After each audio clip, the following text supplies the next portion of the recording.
बहुत समय पहले की बात है। जंगल के किनारे एक छोटा सा गांव था। इस गांव में एक किसान रहता था जिसका नाम रामू था। रामू के पास एक गधा था जिसका नाम था गधेश्वर। गधेश्वर सामान्य गधों की तरह आलसी नहीं था, बल्कि बेहद चतुर और चालाक था। वह अक्सर अपनी समझदारी से मुश्किलों को हल कर लेता था। गधेश्वर को दिन भर रामू के कामों में मदद करनी पड़ती थी। वह कभी खेत में हल खींचता तो कभी पानी ढोता। एक दिन गधेश्वर ने सोचा, इतनी मेहनत के बाद भी मुझे केवल सूखी घास ही मिलती है।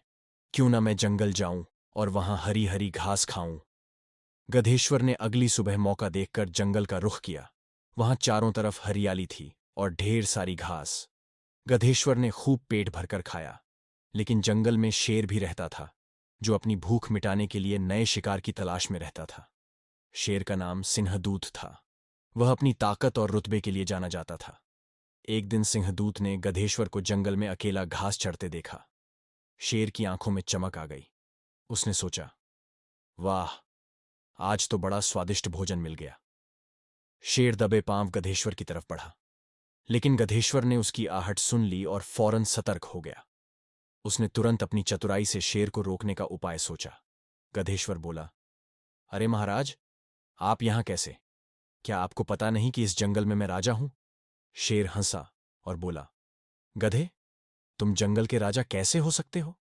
राजा तो मैं हूं। गधेश्वर ने बड़ी गंभीरता से जवाब दिया, महाराज, लगता है आपको जानकारी नहीं है। इस जंगल के जानवरों ने मुझे अपना नया राजा चुना है।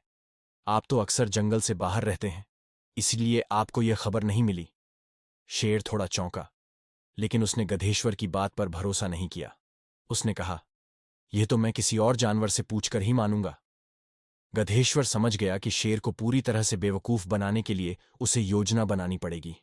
उसने कहा, ठीक है महाराज, लेकिन जब तक आप किसी से पूछें, तब तक मैं अपनी शक्ति का प्रदर्शन करके आपको दिखा सकता हूं। शेर ने उत्सुकता से पूछा, कैसी शक्ति? गधेश्वर ने इधर उधर नजर दौड़ाई और पास में एक बड़ा पत्थर देखा। उसने कहा, आप देख रहे हैं इस पत्थर को? मैं इसे अपने दांतों से टुकड़े टुकड़े कर सकता हूं। अगर आप मुझे रोकेंगे तो मैं इसे और भी मजबूत बना दूंगा। शेर को यकीन नहीं हुआ। गधेश्वर ने पत्थर के पास जाकर ऐसे नाटक किया जैसे वह उसे चबा रहा हो। वास्तव में उसने अपने दांतों से पत्थर को छुआ तक नहीं। फिर उसने पत्थर को अपने खुर से थोड़ा सरकाया और कहा, देखा, मैंने इसे तोड़ दिया। शेर हक्का बक्का रह गया।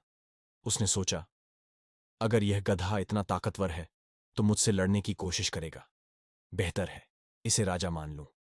गधेश्वर ने शेर को डराकर कुछ और फायदे उठाने की ठान ली। उसने कहा, महाराज, अगर आप चाहते हैं कि जंगल में शांति बनी रहे, तो आपको मेरी सुरक्षा के लिए हर दिन शिकार लाना होगा। शेर ने डर के मारे गधेश्वर की बात मान ली। अब वह हर दिन शिकार करता और गधेश्वर को लाकर देता। गधेश्वर आराम से खाता और सोचता, यह जिंदगी तो बहुत मजेदार है।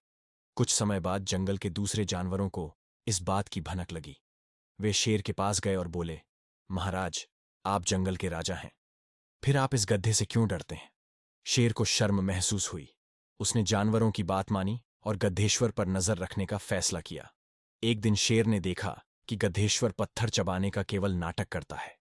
असल में वह पत्थर को बिल्कुल नहीं छूता। शेर को गधेश्वर की चालाकी समझ में आ गई। शेर ने गधेश्वर को घेर लिया और गुर्राते हुए बोला, गधे, तुमने मुझे बेवकूफ बनाया। अब तुम्हारा अंत निश्चित है। लेकिन गधेश्वर डरने के बजाय मुस्कुराया और बोला, महाराज, अगर मैं इतना ही चालाक हूं कि आपको बेवकूफ बना सकता हूं तो सोचिए, मैं आपके लिए कितना उपयोगी हो सकता हूं। क्यों ना हम दोनों मिलकर जंगल पर राज करें? शेर ने सोचा कि गधेश्वर वाकई चतुर है। वह मान गया और दोनों ने एक समझौता कर लिया। शेर ने गधेश्वर को अपने सलाहकार के रूप में स्वीकार कर लिया। इस कहानी से हमें यह सीख मिलती है कि चतुराई और बुद्धिमानी से बड़ी मुश्किल को हल किया जा सकता है, लेकिन अपनी चतुराई का इस्तेमाल केवल अच्छे कामों के लिए करना चाहिए, वरना सच एक दिन सामने आ ही जाता है।